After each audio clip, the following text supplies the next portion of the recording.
Bueno, hoy vamos a comenzar con un nuevo formato, un formato más corto, más ágil, que nos va a permitir llegar diariamente, en lo posible, con una noticia que vamos a comentar, así con un estilo más de tipo podcast, de forma que podamos mantener un flujo tal vez más intenso, más rápido y más ágil en algunos aspectos que los tradicionales programas que hacemos. La noticia que elegimos para hoy tiene que ver con un anuncio que hizo China, que dijo que va a impulsar un aumento de la producción de soja en un 40%, con el fin de que obtener en el año 2025 el autoabastecimiento de soja. La soja no es un tema menor porque es la base para la proteína cárnica o para la proteína de origen animal que se consume en China. Mientras en general hay una idea que los chinos se alimentan a soja, y si bien se come la soja, no es exactamente este el problema, porque básicamente se utiliza para forraje para los animales de producción. Por ese motivo, China necesita incrementar esta producción porque, como todos ustedes saben, hay una creciente tensión con los Estados Unidos. Y hay un detalle que tenemos que tener en cuenta. Entre los países productores y exportadores de soja hay una influencia de Estados Unidos muy marcada. El país que más exporta soja es Brasil, con 82 millones de toneladas, por lo menos con los datos del año 2019.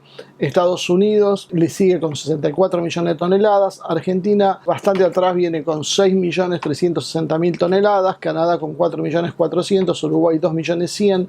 Ucrania 1.700.000 y los Países Bajos con poco más de 1 millón de toneladas. ¿Por qué es importante esto? Si ustedes prestan atención, se van a dar cuenta que son todos países que están bajo la esfera de Estados Unidos, y eso significa un enorme problema para los chinos, que necesitan este insumo para su seguridad alimentaria. China ha dado a conocer en muchas de sus declaraciones que una prioridad, y aparte no es un problema de China, sino todos los países tienen como prioridad la seguridad alimentaria de su población, y esa seguridad se pone en duda cuando los países que son productores y exportadores están bajo el influjo de Estados Unidos.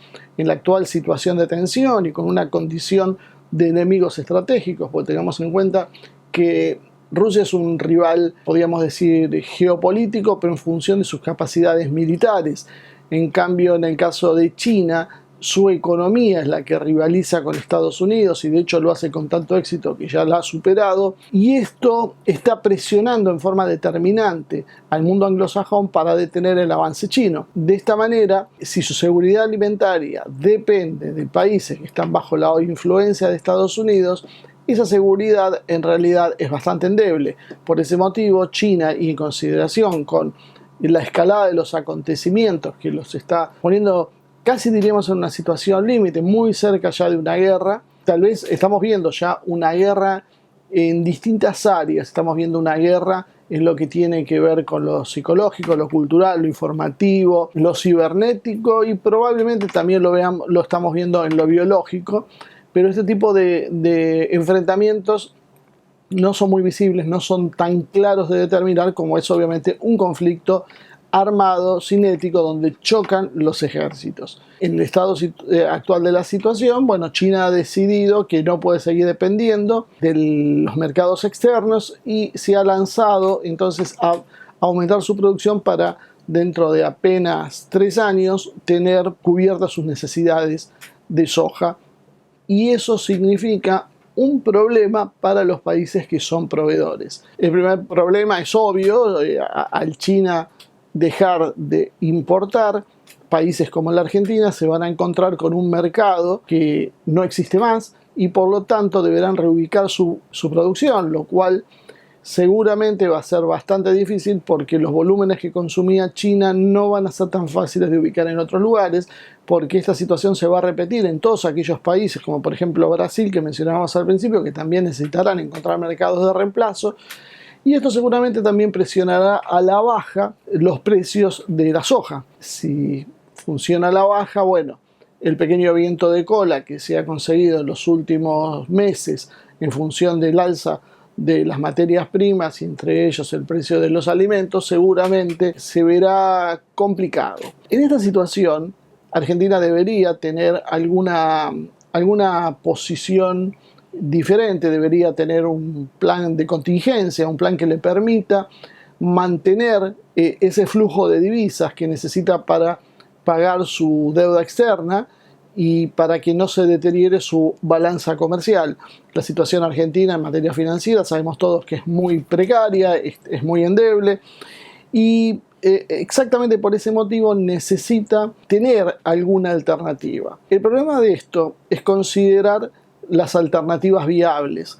Nosotros estamos viendo en estos días el anuncio de un viaje presidencial a Moscú y a Beijing, donde presuntamente el presidente argentino Alberto Fernández sería recibido por Vladimir Putin y por Xi Jinping. Esto es un tema de suma sensibilidad porque ya ha llegado la primera advertencia de Washington a través de Wall Street explicando que este tipo de coqueteo argentino con Rusia y con China no estaba bien visto, menos aún en las actuales circunstancias, y seguramente impactaría a la baja en las cotizaciones de las empresas argentinas, en los bonos argentinos y demás instrumentos financieros. Si Estados Unidos avanza en una política de bloqueo comercial hacia China, Argentina también se vería perjudicada y sufriría algún tipo de impedimento para la exportación de soja, aunque si bien sabemos que por los mercados internacionales en general, cuando existen los bloqueos, también se generan formas paralelas de poder seguir comerciando. El problema más grave es si el comprador decide no comprar, como podría ser el caso de China. El gobierno argentino, con este movimiento de este viaje, está intentando advertirle a Washington que en caso de el gobierno de Biden no influir determinantemente sobre el FMI para que se cierre el acuerdo con esta organización, Argentina podría optar por un plan B, que sería acercarse a China y a Rusia. Sin embargo, esto parecería altamente improbable. No solo, y en primer término, porque la propia voluntad del gobierno argentino y del presidente Alberto Fernández no es alejarse de Estados Unidos, sus políticas han sido coincidentes con las de Joseph Biden, e inclusive se ha festejado la llegada al poder de Biden como un éxito para la Argentina, como el candidato que más le servía a la Argentina, y cuando estamos viendo los resultados de un año de la presidencia de Biden, nos damos cuenta que fue una apreciación errada. Esta situación de extrema complejidad haría que si Argentina intenta cambiar este marco de alianzas que tiene, necesitaría también cambiar toda su estructura de poder interno. Hoy la Argentina tiene medios de comunicación aliados con los Estados Unidos, tiene una justicia que está, como todos sabemos, monitoreado desde el Departamento de Estado. No es casualidad que hemos visto todas las acciones de lawfare que se han denunciado en los últimos tiempos, no solo en Argentina, sino en toda la región.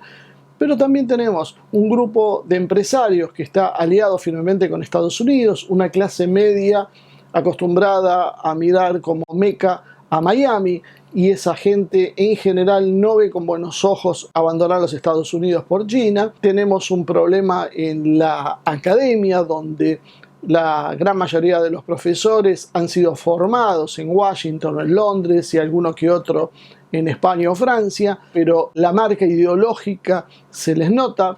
Y tenemos aparte una militancia del Frente de Todos que en buena parte considera un homófobo y un misógino a Vladimir Putin. De China tienen poca idea.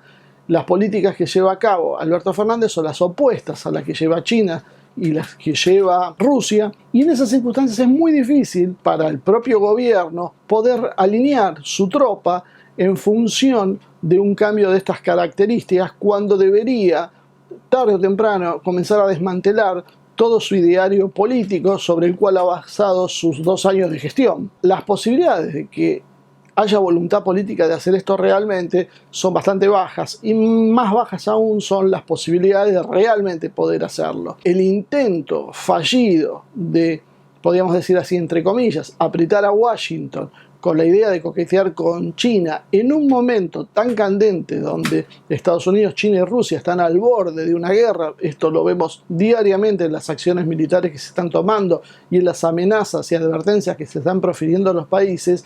Realmente es una situación bastante desaconsejable. Es un momento precisamente para no hacer horas y esperar que los gigantes resuelvan sus problemas y no meterse entre medio de ellos, excepto que tengamos una firme determinación y una real posibilidad de aliarnos con uno de ellos y cambiar el marco de acuerdos, que además también, es bueno decirlo, impactarían la política de la región, porque los países vecinos de la Argentina, los países sudamericanos, mayoritariamente están alineados con Washington. Si alguien cree que porque Boric acaba de ganar en Chile, eso significa que perdió Washington, está muy equivocado, y es solo repasar los dichos del presidente electo chileno para darse cuenta que su alineamiento también es con Washington.